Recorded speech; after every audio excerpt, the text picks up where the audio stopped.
Hi everybody. Hello. This is Isabella Vidovich with your favorite Almost Normal Productions ladies, Elizabeth Elizabetta Davidovich. and Catherine Michelle. Give us a wave. There you go. It's like Catherine. And we're talking today with the very talented, wonderful Monique Sorgen, who is right here. And she is just a wonderful director, writer, teacher, basically a Renaissance woman. Faster. Yeah. And we were True. introduced to her through her work, her award-winning short film, Sorry Not Sorry. And so, Which we loved. yeah. Loved. So Thank awesome. Just excited to chat. We just sent her a message and we're like, hey, will you talk to us, crazy ladies? And she said, yeah. And so now we're here. So how are you today, Monique? I am having a good day working on some post-production on another film right now. So That's it's very great. time consuming going through dailies. Can you say anything about it or not yet? Yeah, I mean, I can. We just finished shooting yesterday. And Whoa. Wow. yeah, it's a film that I did not write that I just directed called Random Check, and it's based on a true story about a woman who wears a hijab who got stopped at the San Diego airport for a random check on her way to Comic-Con. So it's sort of about like this normal woman coming from the Middle East to go do this really fun thing and just being treated differently when she enters the country just because of that. How did you get involved in that? Obviously, this is a true story. This is a true story, yeah. And I got involved with that one actually through the teaching. She took my screenwriting class, and this was the first script that she ever wrote. And it came out really great. And at the end of class, I asked the students, what are you planning to do with your film? And she said, I'm going to come to LA next week and find a director. And I was like, I would direct this. I like this script. And so she hired me, and we did it. This is through your UCLA extension teaching? Yeah. Yeah. So I taught that at UCLA Extension. So it's a class that like literally anyone can sign up for. But I'm not the only teacher there. So, if you want to take my class, you have to be like, hey, when is Monique teaching? That's really That's great. awesome. Wow, that's great. Yeah, I'm it excited works. to see that. And that's Me that's too. No, feature-length story. it's a short, but it's like the one thing that's unusual about it for me is that it's more dramatic and most of my stuff is comedy.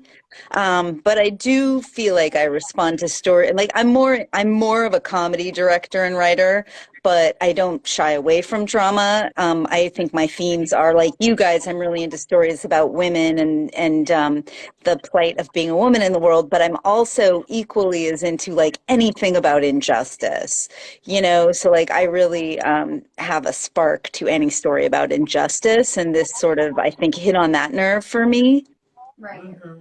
Yeah, absolutely. Yeah. Well, I mean, I guess speaking on inspiration and sort of what you're passionate about, what was the inspiration behind Sorry Not Sorry specifically? Because it was such an awesome, quirky short. I'm curious. Yeah, to I'm hear. dying to know what was behind that. Yeah.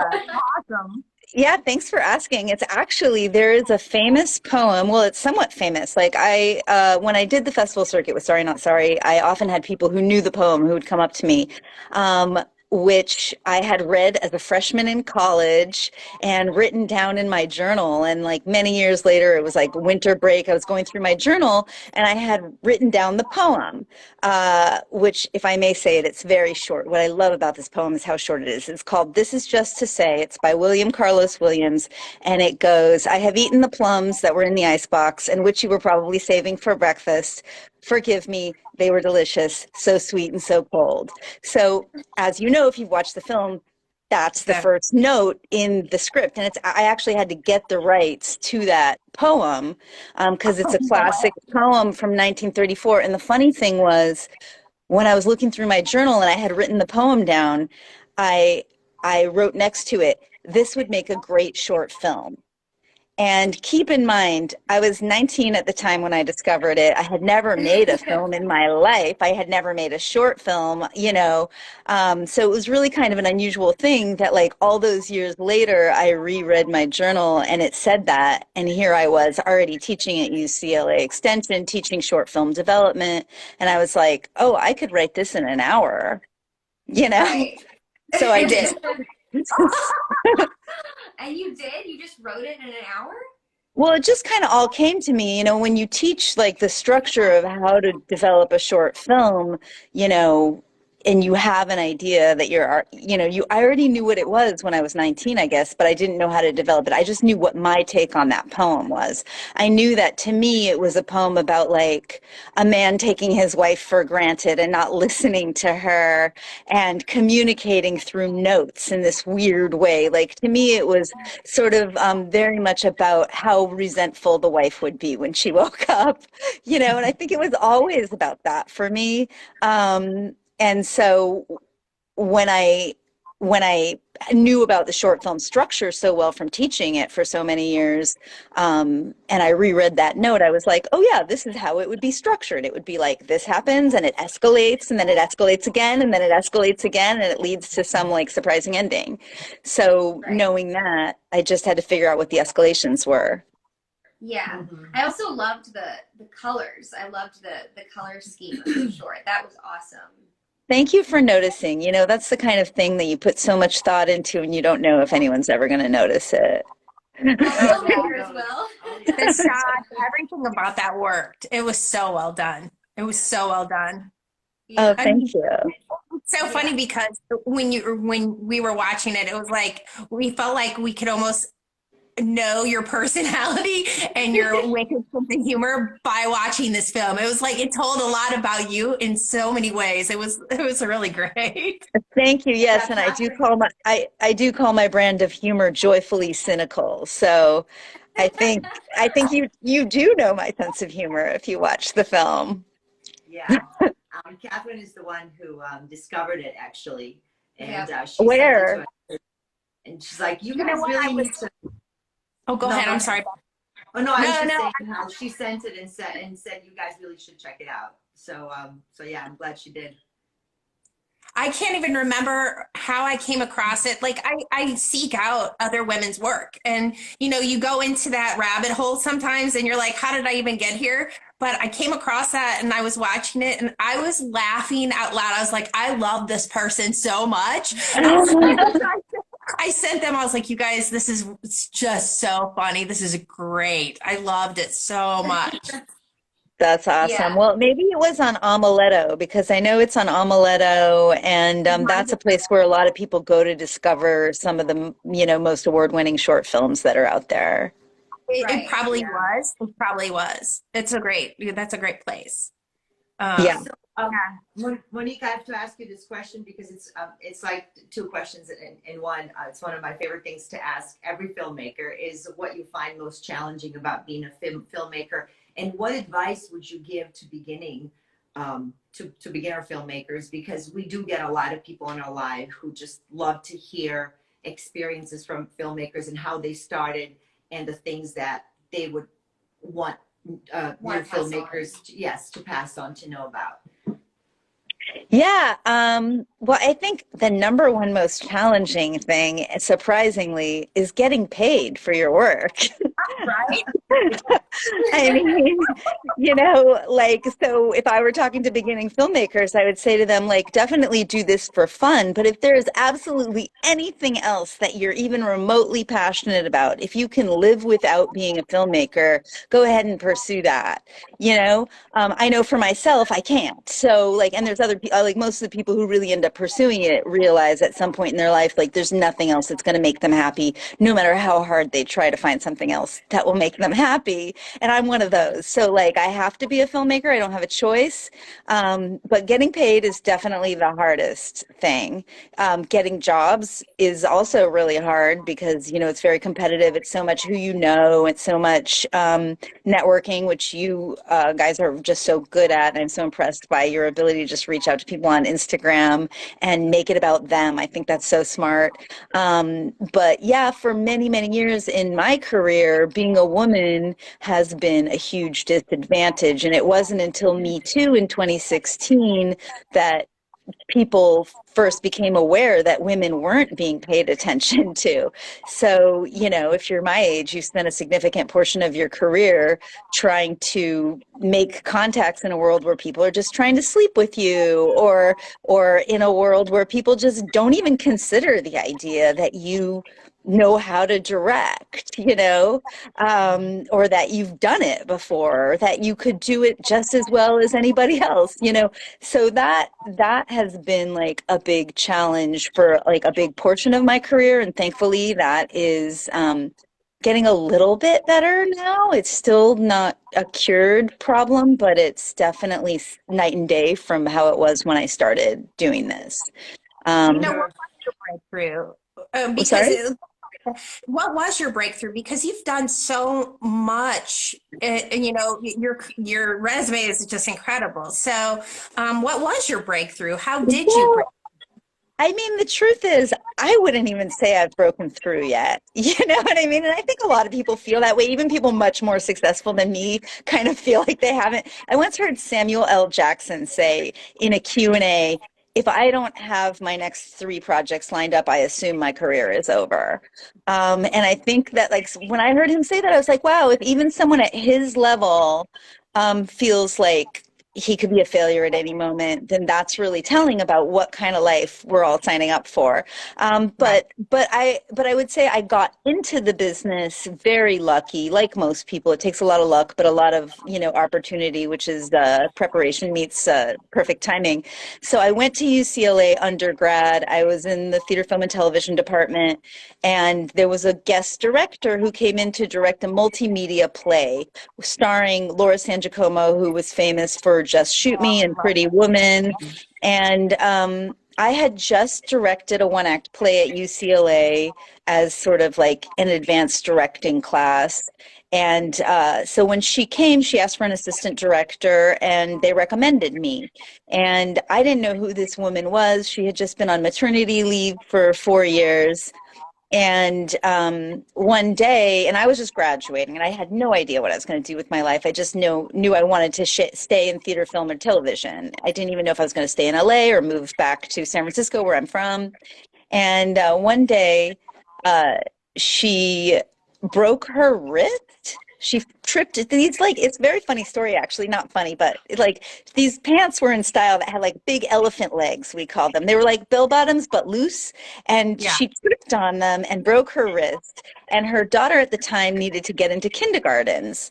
And in LA, it's very competitive to get into like a private kindergarten, because you need to get your kid on the path to going to like the best high school so they can get into the best college. Well, at least that's how she saw it. So she broke her wrist. So she was like, oh, I need to hire somebody to type up these applications for kindergarten, for pre-K, for my daughter. Do you know anyone who can help me? And I was like, well, I'm graduating. I don't know what I'm going to do. I need a job. So sure, I'll do it. And so she hired me to type up these applications. And about 3 weeks later, after I had graduated and I had stayed in town because I was like kind of helping her type applications, she goes, oh, my agent called me. And by the way, she hasn't worked for 4 years, right? She's been on maternity leave for 4 years. She goes, my agent called me and he wants me to do this show called Deep 6 9. And I was like, you mean Deep Space Nine? And she was like, I don't know. Anyways, it was Deep Space Nine. So she ended up hiring me to be her director's assistant on Star Trek Deep Space Nine. And she went on to direct 20 more shows in the next 3 years while I was working with her. So I basically got trained in network television, working on single camera shows, and also she did sitcoms. So we also did multicam shows, which were really fun. And so that was how I broke into the industry. But then making the leap from being an assistant to actually being a writer director is like a whole other level. And that just takes like doing it over and over and over again and continually proving that you know how to write, that you know how to direct, that you're putting out product, you're putting out material, and that, you know, people are responding to it, you know? So Yeah. basically, that process was much longer. My first, I'd say, above the line job was on a show called Blind Date. which was kind of a reality show where two people go on a date. And then we would write like funny pop-ups and captions about like, what are they thinking? Or like, you know, he blows the date in 3, 2, 1, and then something happens at that moment, like in real life. So they would go on a real date. And by the way, I think this show might be coming back, but it was a show. I don't even want to say when, but like that was my first time like being a writer on a television show, and that kind of set me on a path. But my career has just been zigzagging the whole time from like this thing to like every time. It's not been a clear straight path. It's been like I keep having to reinvent myself and pivot, you know. And the only reason my resume is as big as it is now is because I've been doing it so long and I've never given up on myself. And I've continued to find new outlets for the stories I want to tell and just, getting my messages out there to people. Yeah. That's awesome. Fantastic. Mhm. Yeah, absolutely. And Yeah. that's such a great like story of how you got in too. It really kind of goes to show that everything happens for a reason, and you meet everybody that you do for a reason. You I never mean, know where that person's gonna take you, and or like where that lesson is gonna. Yeah, it's It's all gonna about land. being open and really just kind of going with it sometimes.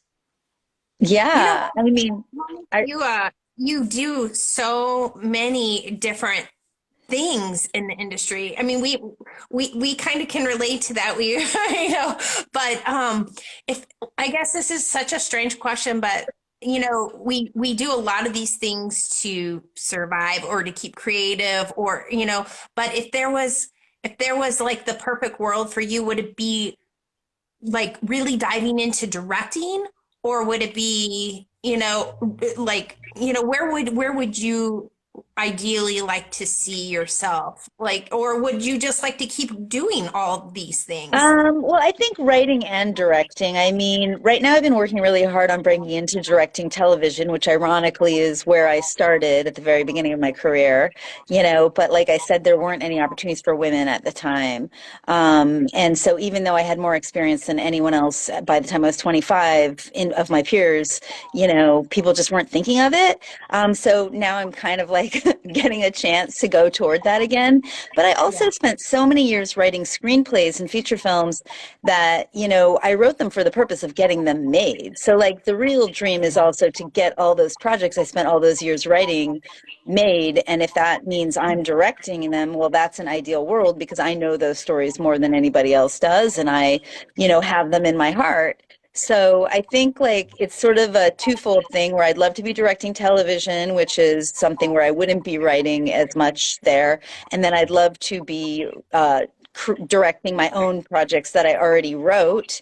And I'd love to be creating shows as a writer director as well. So those are sort of like the ultimate goals that I'm always aiming at. Yeah. And then the ultimate goal is to be so successful that you get to have a production company and you get to develop up and coming younger writers and directors and really find the Yeah. other talent that's out there, be in a position to be like, you're great, you have a great work ethic and you have a great creative heart and great stories you're telling and you're really good at it and I want to give you a chance. Like that's the ultimate goal, right? That's the things that we wish we would have had. Yeah. Well, you still might, with what you guys are doing. I feel like you're doing such good stuff with reaching out to people and, you may become that person. You never know in this business. You guys could reach that level before me. You just don't know who's going, like, it's not like everyone who starts here goes like this. It's like there's, like it's Always like like that. you just don't know. Yeah. Well, also like Sure. success is not like linear. No. It ebbs and flows, and I mean, obviously, that's a whole other conversation. Everybody's definition of success is also so wildly different. Yeah.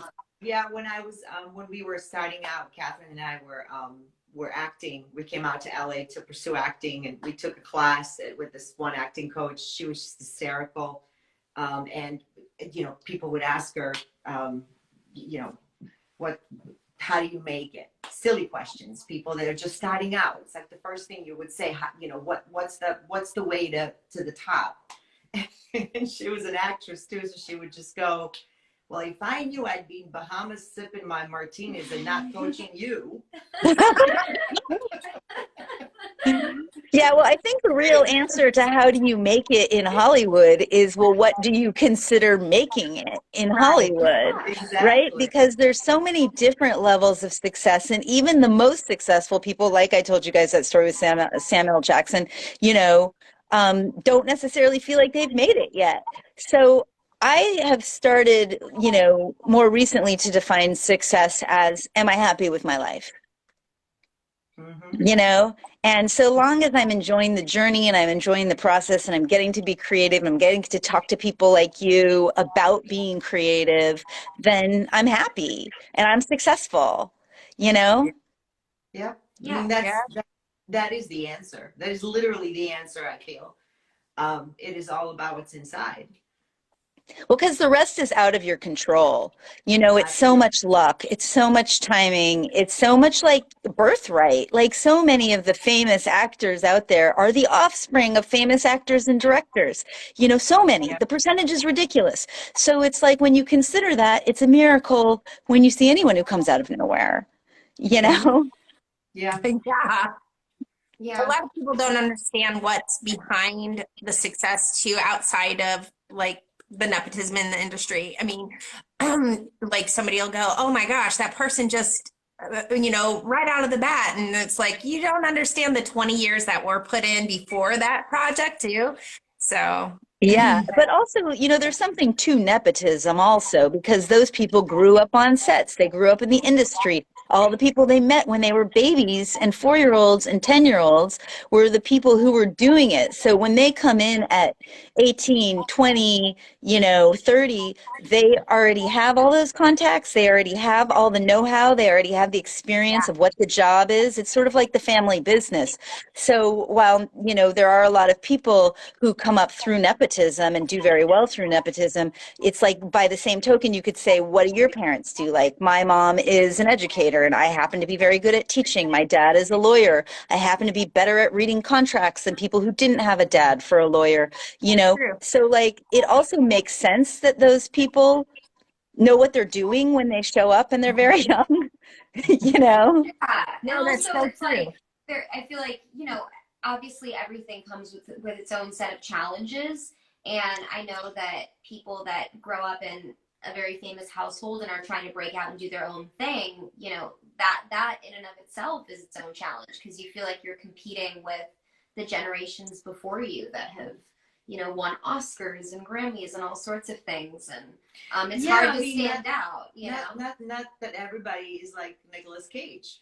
It's like, oh, you're gonna call me Nick Cage. I don't want to have anything to do with Coppola name. It's so funny when you have that luxury and still like become Nicolas Cage. I'm sure the connections worked, but it's crazy. Right. Yeah. So, but Yeah, but also I think it's important. We're all doing great if you ask me. Yes. Yes. We're here and we're talking about being creative, And we're making stuff. I mean, more important than talking about it is actually making stuff, right? And we're making stuff. Yeah, I think one of our biggest, like when people ask us advice, I think one of the things that we always say is just do it. Just get out and do something. And, and that in and of itself will get you so much further than just sitting there. Somebody's going to give you the opportunity. We're always about making your own opportunities. And times are so different now. And I hate it when people are like, oh, just go make something on your phone because A, the quality isn't going to be as good. And B, you still need to pay people. You still need to feed people. You still, so it's not like it's free to do it on your phone. But I do think it's a great advantage when you're just starting out and practicing because you can get a couple friends together and be just like, stand over here. Let me see what it looks like if I move the phone this way, if I move it that way, if I move it this way. You can really try things. You can try stories because of the technology. Like when I started in this business, my first film I made was on film because that was all there was. My first film was shot on 16 millimeter, and you had to awesome.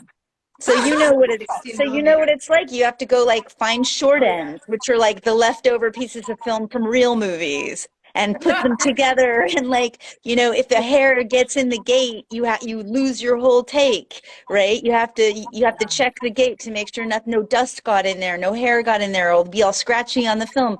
It's just that you can't have instant playback. Like I didn't have a monitor on my first film. I didn't know what I was getting. You know, you Yeah. just are kind of trusting the cinematographer and hoping that it's what you asked for. And sometimes you get to editing and you're like, oh, that wasn't exactly what I wanted. You know, but now with digital, you can really see it in the back of your phone right there in front of you. What are you getting? And you can practice until you're good enough to really start hiring people and paying people. So that is Yeah. a great advantage now. Definitely. Absolutely. Definitely. Absolutely. It's just, it is really all about diving in. I think the resources are endless today.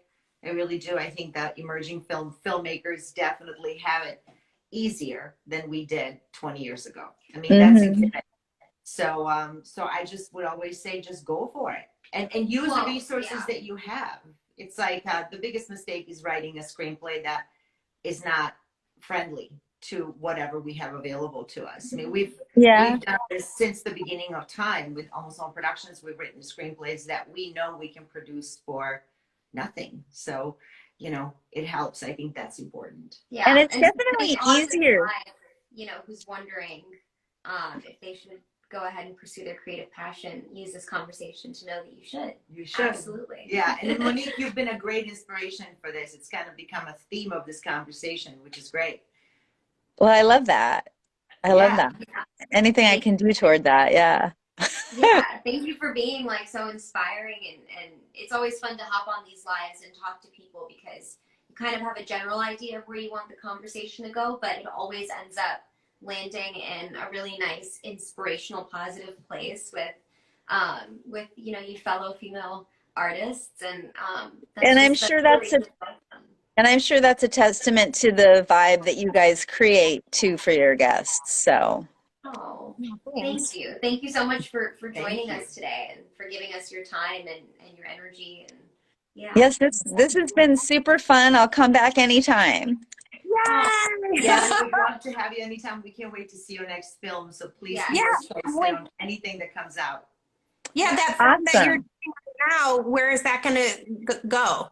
Well, we don't know yet because first we have to cut it, and then we're going to probably go to some festivals, and ultimately, in a couple years after we finish the festivals, we'll probably put it on YouTube because the woman who wrote it and who stars in it, the one who wears a hijab, her goal is just for as many people as possible to see the film. So it will end up in a couple years on YouTube, but along the way, it's probably going to go to the festivals first.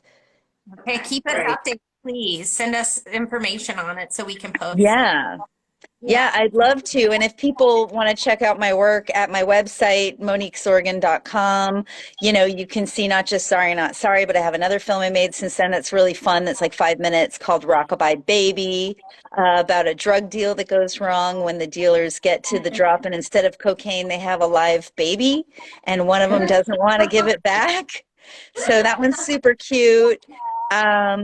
There's the opening credit sequence for another movie I have in the can, not a movie, a TV pilot actually, called Codependent Socks, which is a sock puppet sitcom. You're so awesome.